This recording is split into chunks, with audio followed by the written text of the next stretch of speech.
no good guys, only bad guys. Oh yeah. At the other house, he said I was in three houses. No, it was actually two. See, there's a house in front on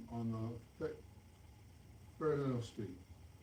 House on front with a big huge kitchen right here. And then behind that house was another house with a big huge driveway. Mm-hmm. Okay, and this other guy used to get war movies and in his room for all over the world, all around the world. Well, this war takes place in the stars, Mr. Gordon. Obedience, labor, fidelity. The three words stretched across the cyclopean wall, each letter 10 meters high and stamped in steel. Lines of corrosion bled downwards from each word, scarring the ferrocrete blocks to which they were bolted. At the base of each wall, a narrow gutter carried the oxidized runoff into drainage pits, where it mixed with the waste of the smelters to create a slither of toxic steam that danced in the hot air of the foundry's machinery.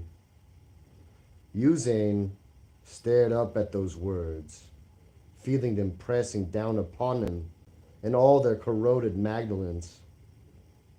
From no point in the mammoth processing plant was it possible to escape the steel letters. Like watchful gods, they glared down upon the slaves, chained beside the conveyor belts, pneumatic presses, industrial ovens, and bubbling slag pits. Every time the great blast furnaces vented a sheet of flame from their stacks, the steel letters reflected a hellish glow, the light of mirrored fires rippling along their length. I seen him like that. I seen a movie like that on TV here. Oh yeah? Yeah. A factory? The way you was talking about it, I seen it on TV. And it was weird. This should be weird. That's the whole It was point. definitely strange and weird.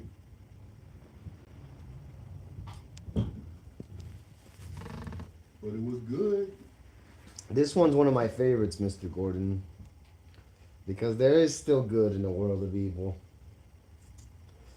Uzane watched the torture, impotent rage boiling inside. Oh. Above the din and roar of the conveyors, the fiery growl of the furnaces, and the shriek of steam leaving the ovens, it was impossible to escape the low snarl being vomited by the speakers scattered around the plant. An endless litany of dry, grim voices chanting the same mantra stamped upon the factory wall. Obedience, labor, fidelity. The slaves of the processing plant, secundus minoris, lived by the words that had been drilled into their very souls. Very often they had died by them. Across the face of castellax, there were millions who slaved to feed the war machine of their oppressors. Hour after hour, day after day, without rest or respite, they toiled to spread tyranny and destruction across the galaxy. Their only reward was the continuance of life. But for men like Uzane, it was not enough. They had seen what had become of those who defied the lords of castellax. Work had halted in Uzane's section. Sometimes the machinery would require maintenance, or some fault in the processors mandated a shutdown. Such occasions were cause for cheer among the slaves. The reason for the current break, however, didn't make even the most jaded laborer happy. Uzane watched the whip-thin figure of Prefect Wire, supervisor of processing plant Secundus Minoris, pace along the steel gantry above his section. Wire's face was lean and hard, his features stamped with callousness and cruelty. Among the thousands of slaves in the factory, there wasn't one who hasn't felt the burn of Wire's shock baton between his ribs. As he paced, the prefect slapped the deactivated baton against his palm, the hollow thwack making a menacing accompaniment to the click of his boots across the metal grating. Kneeling before the prefect was a disheveled, emaciated man, his scrawny frame draped in the coveralls of a slave, the brand of Secundus Minoris etched across his forehead. Blood streamed from the man's broken nose, and with each breath, a bubble of blood dribbled from the corner of his mouth. The black clad overseers who flanked the prostrate slave hadn't been gentle when they had subdued him. Who's that? The question came in a whisper, uttered by Chang Wei, Yuzane's alternate in the pneumatic press. Mendes, from Blast Furnace Gamma 4, Yuzane whispered back. An off-worlder, Chang Wei sighed, a trace of envy in his tone. Yuzane could understand the sentiment. Whatever fate awaited Mendes, at least he hadn't been born into servitude on Castellax. At least he had known some kind of life before he was condemned to the factories. What did he do? Chang Wei hissed. Despite the horror of the situation, the slave couldn't restrain his curiosity about the reason for this break in routine. Yuzane hesitated before answering, glancing around to make sure none of Wire's overseers were near. He made the sign of the Aquila, he said.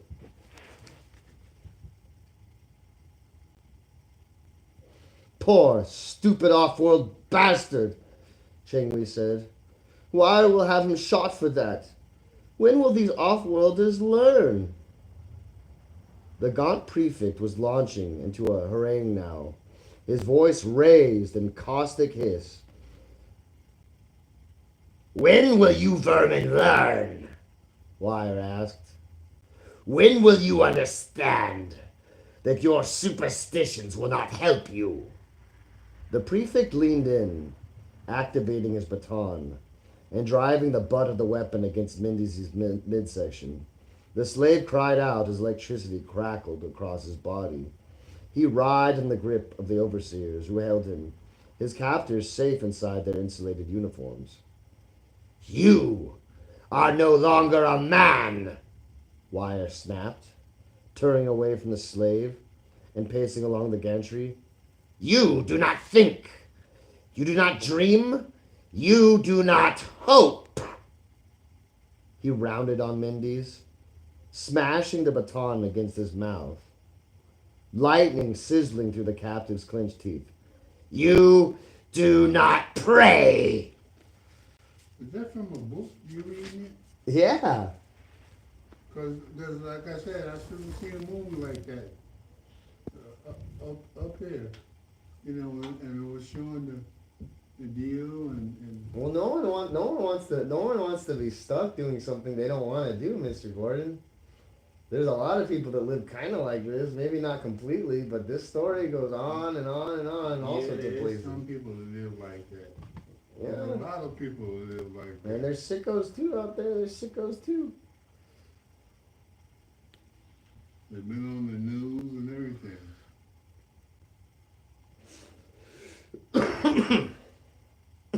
You know that stuff is good for your lungs.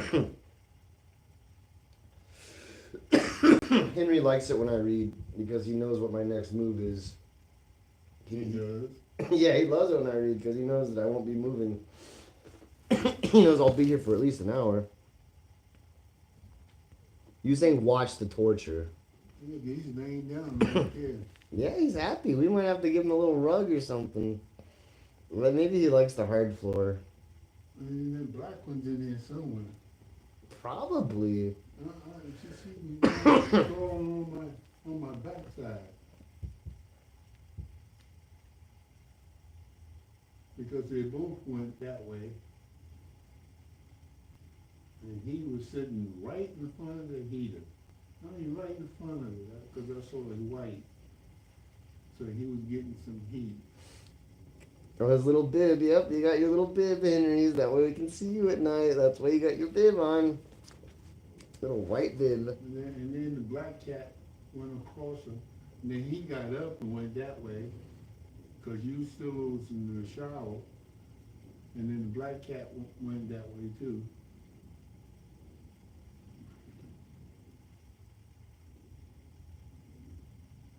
Yeah, when we were in a nicer area, I used to go on walks with him outside. But maybe not out here, because all it takes is one dog, and that's it. One dog, less cats. Usain watched the torture, impotent rage boiling inside him. He longed to do something, anything to stop the hideous tableau. But he knew there was nothing that could be done. He had seen Wire at work too many times to hold any delusions that the prefect could be stopped. Any gesture of defiance, and he would simply join Mindy's. Did you really think anyone would answer you? Wire sneered, stabbing the butt of his baton into Mindy's shoulder. The slave's body twisted and jerked in a spasm of agony as the shock scorched his flesh. What did you pray for, scum? Did you pray for freedom? Did you pray for justice? Did you ask for revenge? The baton crackled against the man's thigh, searing through the leg of his coverall. His wire intensified the strength of his discharge. The smell of burned meat drifted down from the gantry. There are none of those things here, Wire announced, turning from his victim and glaring across the upturned faces of the factory slaves. He raised his baton, jabbing it over his shoulder, pointing at the steel words on the wall. Obedience, labor, fidelity. Those are the only things here. And when you forget that, there is pain. Wire spun around, thrusting the baton into Mendez's gut. The slave screamed, thrashing wildly into the grip of the overseers.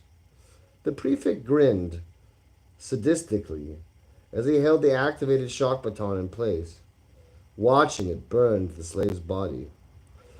God Emperor, have mercy! Mendez shrieked. Wire's face turned crimson with rage. He drew back the baton, revealing blackened skin where it had rested on the captive's body. His gloved hand seized the slave's hair, forcing the man's face upwards, forcing him to look upon the prefect's blazing eyes. There is no God Emperor here, he spat. His finger ran across the power stud of his shock baton, pushing it to maximum intensity. Electricity danced from the head of the weapon. There is only me! Wire raised the baton to jab it into Mendez's face. But before the prefect's blow could land, a thundering voice called out, Restrain yourself, peon! The red rage drained from Wire's face, replaced by an ashen pallor.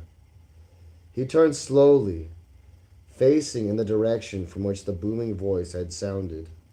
Immediately, the prefect deactivated the shock baton and dropped to his knees, bowing his head in abject submission. From the shadow of a loading elevator, a giant stalked out into the gantry, the steel grates groaning under his armored weight. The huge figure towered above the black-clad overseers, men chosen for their size and ferocity. His dimensions were superhuman, 2 meters from crown to toe, as broad as an ore cart. The ornate armor he wore was a masterwork of ceramite plates, deeply engraved with gilded flames.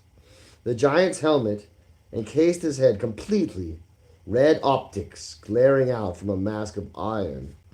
The face of the helm was pulled forwards in a long beak, its sides carved in the image of a fanged, snarling mouth.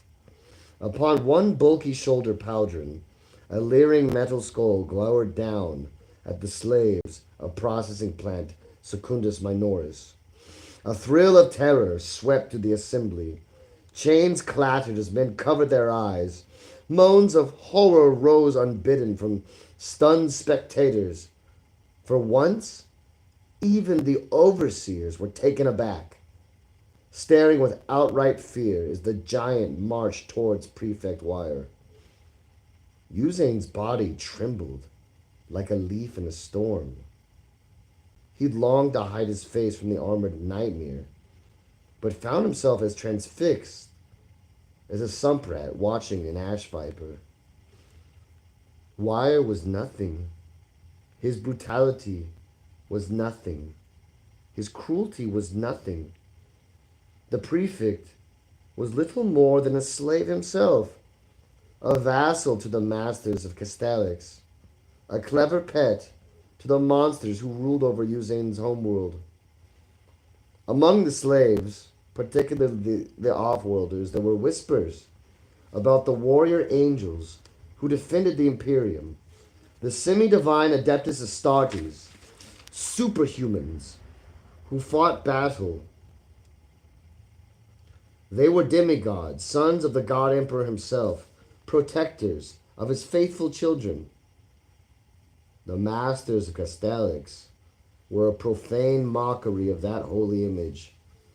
They were angels, defiled and corrupted, twisted into things monstrous and obscene. They were the Iron Warriors. "My Lord Rodon," Wire addressed the armored giant, his voice little more than a frightened squeak. "You do processing plants Secundus Minoris great honor with your presence." Rodon stepped his march, only a few meters from the cowering prefect. When he spoke, his voice was deep and malignant, infected with a metallic snarl by amplifiers in his helmet. The Iron Warrior didn't deign to look at the prefect. When he spoke, instead fixing his gaze upon the tortured Mendes. "Why have you halted production?" Rodon demanded. "Why is this flesh not at work at its station?" Shivering with terror, Wire risked a look at the slave he had been punishing. I was making an example of this one." He pointed his baton at the slaves below. "I felt that the others needed discipline." The Iron Warrior stood in silence for a moment, still staring at Mendez. "What did this flesh do?" he asked at last. The question brought beads of sweat dripping from Wire's forehead. He swallowed nervously. "He was caught making the sign of the Aquila." Rodon's head turned, the lenses of his helmet boring upon the trembling prefect. "That is unfortunate." I was making an example," reminded the prefect. The Iron Warrior was no longer listening to Wire. With 2 steps, Rodon reached Mendez. The giant's gauntlets closed around the slave's scrawny forehead. With a single retching motion, he broke both of the man's arms and dropped the screaming wretch at the feet of the overseers. "Hang this animal above one of the smelters," Rodon ordered Wire as he began to march away. "Every minute the creature fails to make the sign of the Aquila, you will lower him 1 centimeter. It will be interesting to see if his faith in the false emperor sustains him when he feels the kiss of molten titanium on his toes. Uzane held his gaze on Rodon until the space marine vanished once more into the shadows around the loading elevator. Only then did he look back to Mendez, watching with horror as Wire ordered his overseers to secure the mangled man to one of the chains suspended above the closest smelter. With his broken arms, there was no chance Mendez could make the gesture demanded of him. Centimeter by centimeter, he would be lowered towards the molten metal. Truly, the off-worlder would have been better left to the brutality of Wire. Compared to the Iron Warrior, the prefix punishment would have been an act of mercy.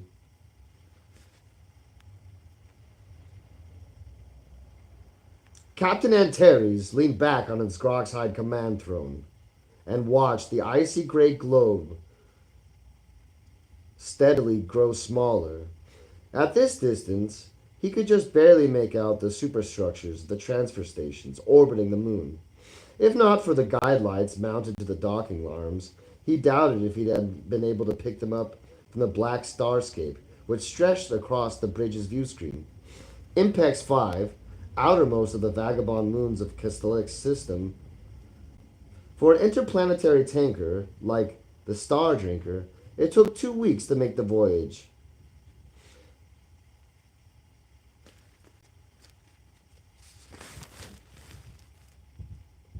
Antares rose from his throne, hearing the heavy Groxide adjust itself to his vanished weight. Idly, the captain ascended from the short flight of stairs separating the command dais from the main deck of the bridge. He filed past the technicians, laboring at their displays, sometimes pausing to look over a shoulder and study the information scrolling across the screen. Antares didn't understand half of what he was looking at.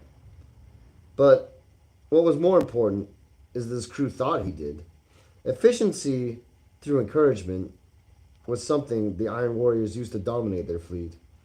Antares found it worked just as well for him and his own bridge. The captain looked up from the terminal of a sandy-haired officer, frowning at the younger man. "Do you think we can do better?" he asked the lieutenant. Antares didn't wait for an answer, but continued walking. Any questions might have proved awkward if he wasn't sure if better meant an increase or decrease. The black sprawl of the bridge's pick screen stretched before Antares as he reached the last of the terminals. He paused a moment, staring down at the gray blob which marks Impex 5's position. 2 weeks, he thought, and then I'll be staring at the exact same thing all over again. It was a problem that had plagued Castellax for 100 years. Even before the world fell to the Iron Warriors, it had been a desolate place. If not for its vast mineral resources, the Imperium would have bypassed the planet. But Castellax was rich in promethium and heavy metals, so the Imperium had established a colony on the world. That same wealth had drawn the Iron Warriors. They needed the resources of Castellax to feed their great war machine, to build new warships for their raider fleets, tanks and guns for their marauding armies. After seizing control of the planet, they instituted a policy of savage exploitation that made the Imperium's industry seem pale by comparison. Such rampant ravaging of the planet had not been without its consequences. The seas were drained to feed the factories and strip mines. The water table under the planet's surface was hopelessly corrupted by industrial waste. After a century of occupation by the Iron Warriors, there wasn't a spoonful of freestanding water left on Castellax. The Iron Warriors had been forced to look elsewhere to feed Castellax's thirst. In the frozen outer moon of Impex 5, they found their solution. Orbital stations were brought to surround the moon. each station deploying hundreds of small barges, which would fly down to harvest the ice. A fleet of tankers like the Star Drinker would then collect it, ferrying the frozen blocks back to castellax, a continuous chain of supply to keep the fires of industry burning. Captain Antares! One of the officers suddenly cried out, breaking Antares' concentration. These objects just appeared on our starboard quadrant, the officer reported. Antares did not know much about the actual operation of his ship, but was able to recognize the fast-moving blips whose trajectory put them on an intercept course. Could they be elements of the supply fleet? Antares asked. The officer shook his head. No, sir. They are too far from castellax to be fighters and too small to be destroyers.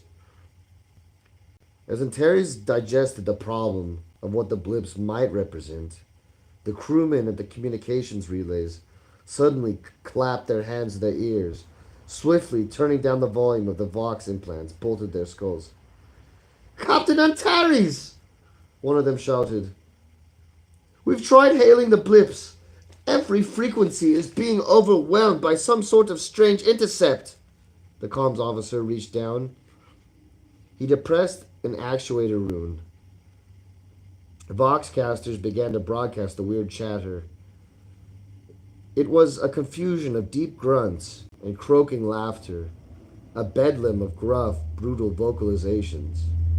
Antares listened to the chatter, a feeling of dread crawling up his spine. He glanced again at the display of the starboard quadrant. The objects were quickly gaining on the Star Drinker. There was no question of them being meteors or any other stellar phenomena. To maintain their position, the objects made a deliberate course correction. Only something with awareness could pursue a ship. Raise the defense fleet, Antares ordered. Tell them we are being menaced by unidentified craft. The officer shook his head. We can't raise anyone, Captain. The chatter's across the board, on every frequency. Antares stared once more at the display. At their present speed, the unknown ships would intercept the tanker within a matter of minutes. All crew to battle stations, Antares ordered. Keep trying to break through the interference. Find an open channel. Spread the alarm. We are under attack! Bodris curled his gnarled hand around the jug of calf and took a long pull of fiery drink. It was an old mixture he picked up from some gunrunners on the eastern fringe. Back when his vessel had been an imperial patrol ship, calf mixed with fermented vespid jelly and 20 grams of cordite. On a ship like the Vulture, it was smart to have a drink none of your crew could touch.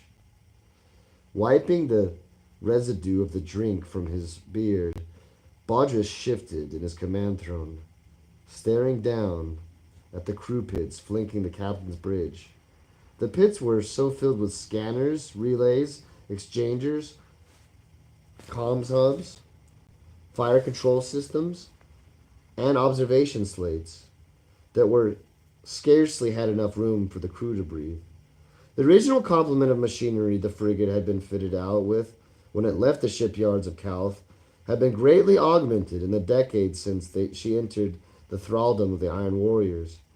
Every vessel the Vulture had captured had contributed something to her conqueror's improvement, augmenting her far beyond the frugality imposed by the Imperial Navy. Bodris smoothed the front of his broidered jacket as he rose to his throne. The jacket was 2 sizes too big for him, but the smoothness of its virgin sandalwood and the jade-studded opulets were too fine for him to worry overmuch about the garment's fit. The jacket had belonged to the deputy governor of Galar 9, right up until 5 seconds before Bodris blew his head off. Such a noble heritage, he felt, was bound to have rubbed off on the jacket, and, by extension, to himself. Aristocratic pretensions not withholding, Bodris bellowed down to his junior officers. Any sign of that damn scout? And punctured his shout with a cordite-scented belch. Negative, Captain, called back a hook-nosed lieutenant with a mechanical eye. We picked up no sign of the Star Drinker. Did you try raising her? Bodris growled. He didn't care for patrol duty to begin with. Any interruption to routine only made it worse. The one-eyed lieutenant jabbed a thumb over his shoulder. All we've been able to do is get a bunch of noise. It's across all frequencies. Probably solar interference. Baldrus glared down at the lieutenant. Did that shrapnel take out part of your brain as well as your eye? We're 64 AU from the sun. Any solar activity that would interfere with us would also burn Castellax to a cinder. Lieutenant ran his thumb along the scarred cheek. My apologies, Captain. I'll have the arrays examined. All 6 of them? Bodris growled. He was beginning to wonder why he'd made this idiot an officer. Something about 2 kilograms of fire emeralds, he remembered. He was recognizing the bribe right now. What good was all this equipment if the man in charge of it was a moron? Narrow the range of that frequency sweep. If they are using unsecured transmissions on MPEX 5, we might be catching echoes. Bodger stepped down from the throne, passing between the pair of armored bodyguards flanking the raised dais. It was astounding that the threat of the 2 shotguns they had could do to enforce morale in a confined space. The captain loomed over the sunken crew pit, watching as the commsmen adjusted their equipment. Bodris tapped the holster of his las pistol, growing irritated at the delay. Captain, we're detecting a vapor cloud 100 kilometers starboard, another officer reported. Bodris favored the communications section with a last menacing look, and then turned his attention to the long-range scanners. The crewman shifted aside to allow Bodris a clear view. The molecular scan identifies a high oxygen-hydrogen content, the scanner officer said. It could be water vapor. The tanker might have had an accident. If the idiot dumped his cargo, he better hope it was a serious accident, Bodris said. Even that probably wouldn't have saved the tanker's crew from the ire of the Iron Warriors. Men seldom lived to disappoint the lords of Castellax twice. Studying the screen, Bodris pointed at the large blotch a few thousand kilometers from the vapor cloud. What is that? Asteroid, the officer replied. High metal content. They'll be happy to hear of such a find back on Castellax. The man's face spread into a steel-toothed grin. The ship that reports this discovery will be favored by the Iron Warriors. Bodris shook his head. Something wasn't right. Castellax needed water more than metal. Any captain who dumped his cargo so he could race back and gain the dubious gratitude of the Iron Warriors for discovering a new asteroid was too stupid to be believed. No, there was something very wrong. An asteroid loaded with metal ore just sitting right next to one of the most traveled space routes in the system? The voxcasters on the bridge suddenly broke out in a chaotic din of savage growls and grunts. Bodger spun around, his eyes bulging as the hideous cacophony struck horror in his heart. The commsmen had narrowed down their scan to isolate a very few frequencies in the range, then filtered it further to a single transmission.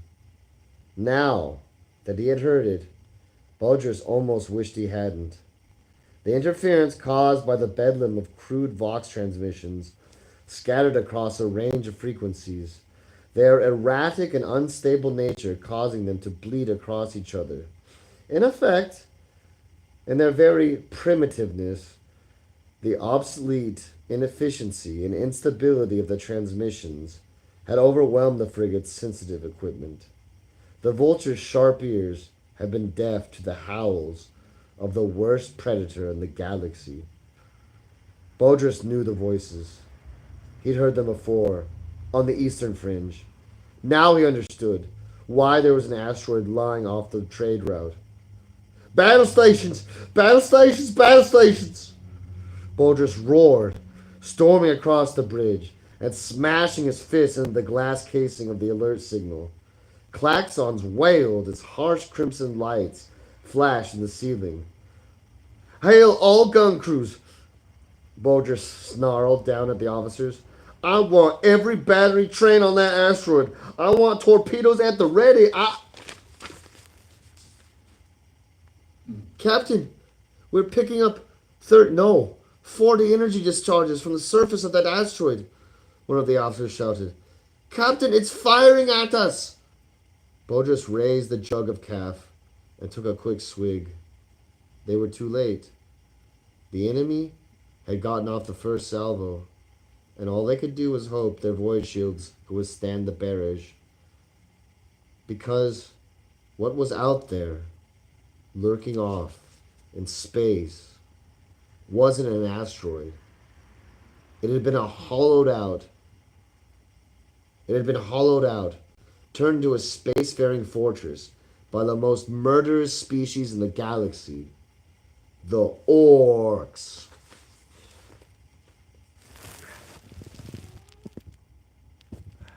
I don't know if I want to be on a spaceship, Mr. Gordon. At least in here, at least in this house, I can run.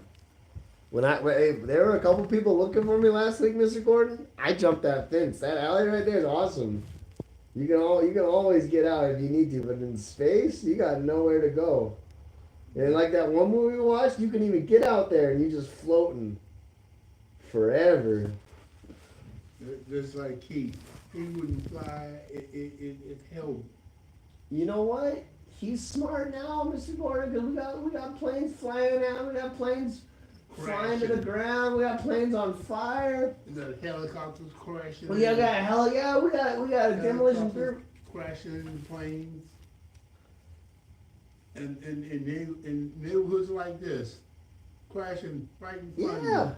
Oh yeah. Well, they got to crash somewhere. They don't have that NASA stuff where it just goes in the ocean. No, they crash right in the middle of the street. They told that helicopter pilot 3 times that she was gonna crash.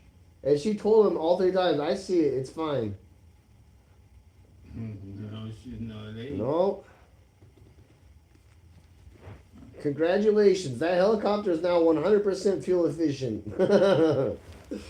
And with the box and all that, they showed the box. The box is red with stripes, come across. Yeah. If you saw the way that plane landed, it landed like a missile, so that's cool. That box came this way, and the helicopter was underneath. I didn't even think that planes and helicopters flew at the same altitude. I thought helicopters flew like right above the city, and planes would be up there. No, they got now. There's the new helicopters they have out now. The military, the police helicopters. And they can, normally a helicopter can't fly upside down. This one can. This one can make a big roll and roll upside down and come back around again. That's nuts to think about, mister. That's nuts. But the helicopter used to just go. Yeah, up down. That's and it. Sideways. But now they can go up. They can go up like this. And go around backwards. It's a whole roller coaster. And come down. I think they call that the J hook. I think that move's called the J hook. Because I was showing on Blue. They were showing the helicopter on Blue. Mm-hmm. And the guy sat right there in front of right in front of the lady's window, and she was completely butt naked. Oh my gosh! And the thing is, you can't. This helicopter, you can't hear it. They can right now in front of us, and we would never know. Well, they make some quiet ones, and they, some of them are remote control now. You know that? You can pilot a whole helicopter from a room. Yeah, Yeah. Oh, yeah. They show that you can pilot a F-16 from a room. You oh. go inside this room and you pilot it, and Well, it's probably safer like that because you don't have to face the G forces. You, you no, won't you won't pass out if you go too fast or go down too it's, fast. it's training. They Yeah. call it training. You go in the training room. The same thing for going out into space. It's the training room. You go up the stairs, you go in this little door, and you sit down. And all your controls are right there. And that's the training room. And then this big, huge screen. And they got the chair that rocks you and shakes Yeah. you. You got the chair that rocks you, and they got the chair that does everything. I want to go on the centrifuge chair, the one that spins you around. I bet I could handle it. I don't think so. Maybe not. I know not. I know that one is the one that people fail out of the most. Speaking of space, we'll do one more chapter, Mr. Gordon. It came lumbering out of the void, a great darkness that blotted out the stars with its advance. A leviathan from space, a behemoth that roared between worlds like a vengeful devil. It had been born in the cauldron of an angry cosmos, a slab of rock and metal 70 kilometers in diameter, a fledgling planet that had never found its place, and so had been cast into the emptiness between galaxies. There in the darkness, savage intelligences had found it. The vulture was like a fly buzzing around the wings of a hawk. The disparity between the patrol ship and the rock was so immense. The rock was vast enough to exert its own gravitational pull on the ship, dragging her slowly towards it, affording the terrified crew an increasingly clear view of their mammoth adversary. The rock was pitted and scarred, pockmarked with the impacts of smaller asteroids against its surface, gouged by the crude excavations of the orcs. Towers and bunkers projected from the asteroid's surface. Hangars gapped in the walls of its canyons. Gun emplacements bristled from its jagged mountains. Cyclopean engines, their exhausts 100 meters wide, projected from the rock's sides, spitting streams of atomic fire as the orcs inside the asteroid struggled to direct its trajectory, to extend some measure of control upon the elemental force that they had attempted to enslave. It was a futile effort. The best the orcs could do was cause the rocks to revolve, to spin on its axis as it hurtled through the void. For the Xenos, however, it was enough, allowing them to adjust the position of their heaviest guns and bring them to bear against those victims unfortunate enough to encounter them. The crew of the Vulture was almost upon the rock before they were aware of their peril. The deranged array of guns and missile batteries the orcs had fitted upon the hollowed out asteroid opened fire in a savage burst of destruction. An armada of alien craft exploded from the canyon hangars and from launch craters littering the surface. The rock had provided shelter to a ramshackle flotilla of smaller orc ships, an ugly assortment of scrap metal that had somehow managed to become spaceworthy. What the orc ships lacked in grace, they made up for in firepower. Some of the weapons they boasted were so massive that the ships which carried them fairly disintegrated the moment they fired. It was punishment. The frigate's void shields were never meant to handle. More and more of the alien barrage getting through, ripping Broderick's ship apart. The Vulture reeled as another broadside smashed into her, the ship's artificial gravity struggling to compensate for the rolling vessel creaking a wild confusion of forces upon the bridge. Bodris watched as one of his bodyguards hurtled forwards and then was grabbed and dragged by a malfunctioning inertia dampener. The screaming man smashed in the wall as though he'd been fired from a torpedo tube, his rib cage collapsing as the dampener tried to pull his body through the bulkhead. The captain took another pull of his jug and shuddered. Squashed like a bug wasn't a pretty way to die. Damage report! He snarled at the bloody men down in the pits.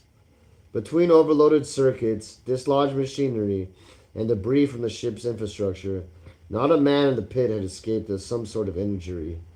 The dead had been unceremoniously dumped into the hallway, where the inertial dampeners grabbed hold of them. The worst of the wounded had been similarly disposed of until Bodris ordered the practice stopped. Even if they were in the way, the wounded had to be shown some consideration. It was bad for morale if they weren't. Lieutenant Corliss studied one of the flickering pick screens and cried back to the command throne. There's a hull breach aft, exposing 3 decks to vacuum. The gravity generators can't compensate, so we're vacillating between 7 and 10 degree list. Alpha and beta batteries have been obliterated by direct hits. Gamma batteries still firing, but we've lost all communication with the gunnery crew. Send runners, Bodris snapped. We need to maintain fire control. The only way we'll survive is by concentrating our firepower.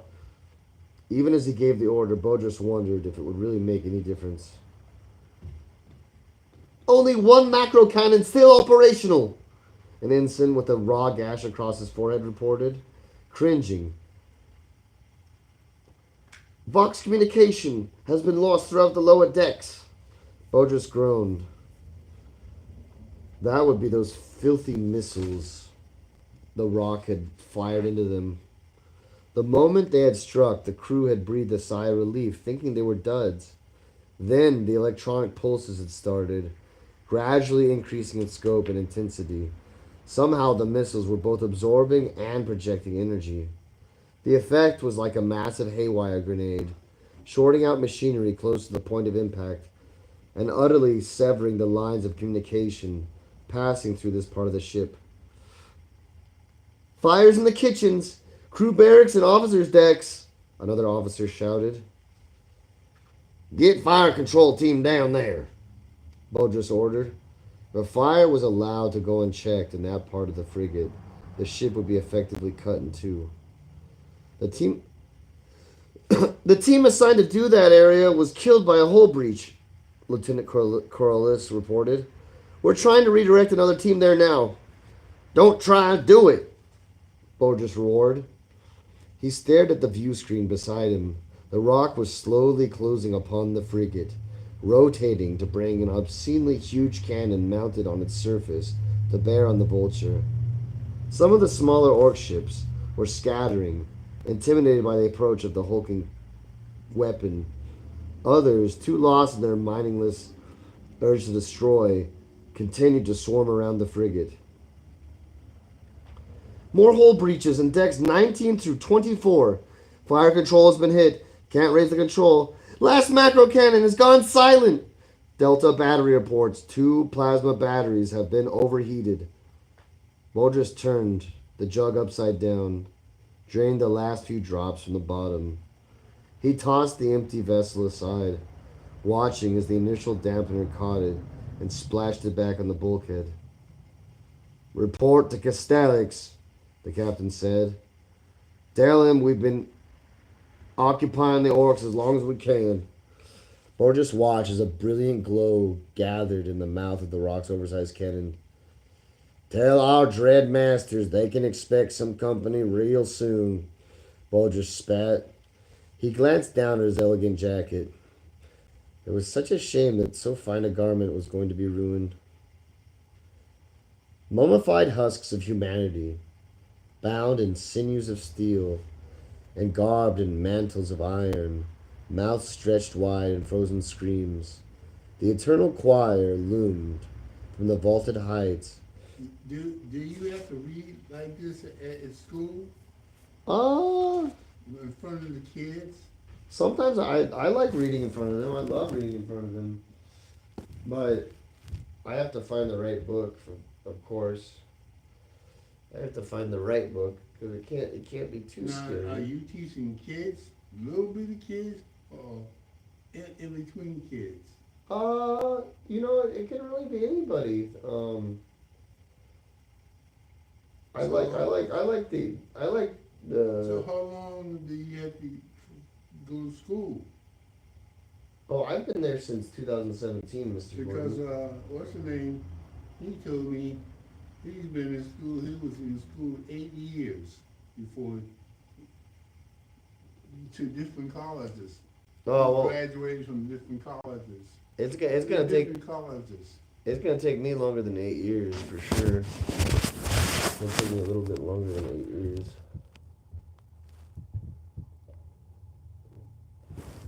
I like school a lot, Mr. Gordon, because it's the professor's classroom, and the professor's in charge. The Yes, professor, he is. the It,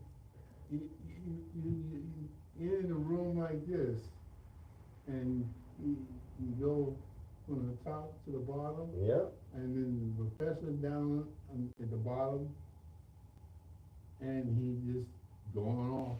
Yeah, He he's a master. goes off in space and says, because he studied all this stuff that night before. He studied that book and he studied, And he gets to tell everyone about it. and then he gets to tell everybody about it. And then you gotta really pay attention. You can't be falling asleep like I used to do. Oh well, the kids, the kids, they don't really, they don't really pay attention as much sometimes. But I being from the army and having a life and whatnot,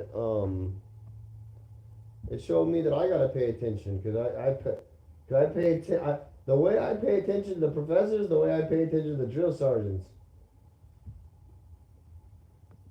just as important, just as important. Well, I had to pay attention when I was in ROTC in high school, you know, and I had to really pay attention because they turn around and ask you questions, and you say, "What?" You know. Oh yeah. Well, they were trying to prepare you for the board because that's how you get a promotion later down the line. Is them questions? You got to stand in a room and you got to talk to the sergeant major, and the sergeant major's got some questions for you. And if you can even answer the question with the right answer, but if you don't like the way you answered it, if that's wrong, you got to say the right answer the right way to the sergeant major. Yep. Sure did.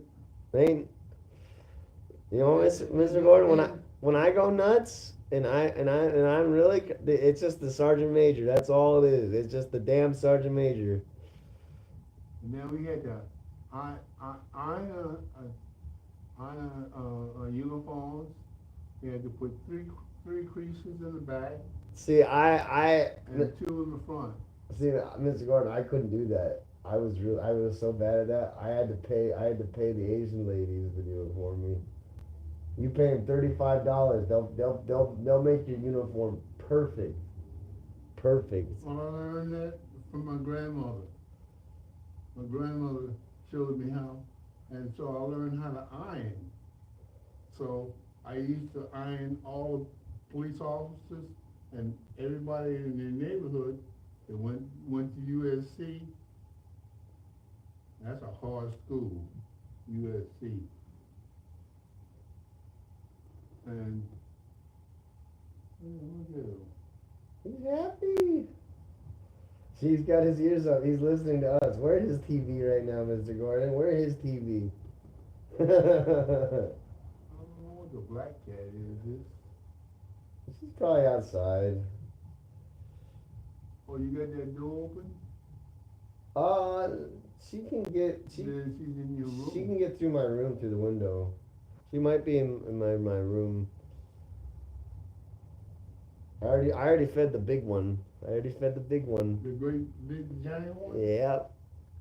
And that orange one comes around and he'll cry for me in the backyard. It's so funny. He makes noise. He says, "Feed me." How about that kitten? Oh, I haven't seen the kitten actually. I haven't seen that kitten in a while. They're probably next door over there. Oh, they really like the cats over there, Mr. Gordon. Yeah, the gray one comes down there and comes to the fence and walks across that way. Then he turns around and goes back. Turns around and goes back in there, back up in there, 'cause they got a big backyard. And then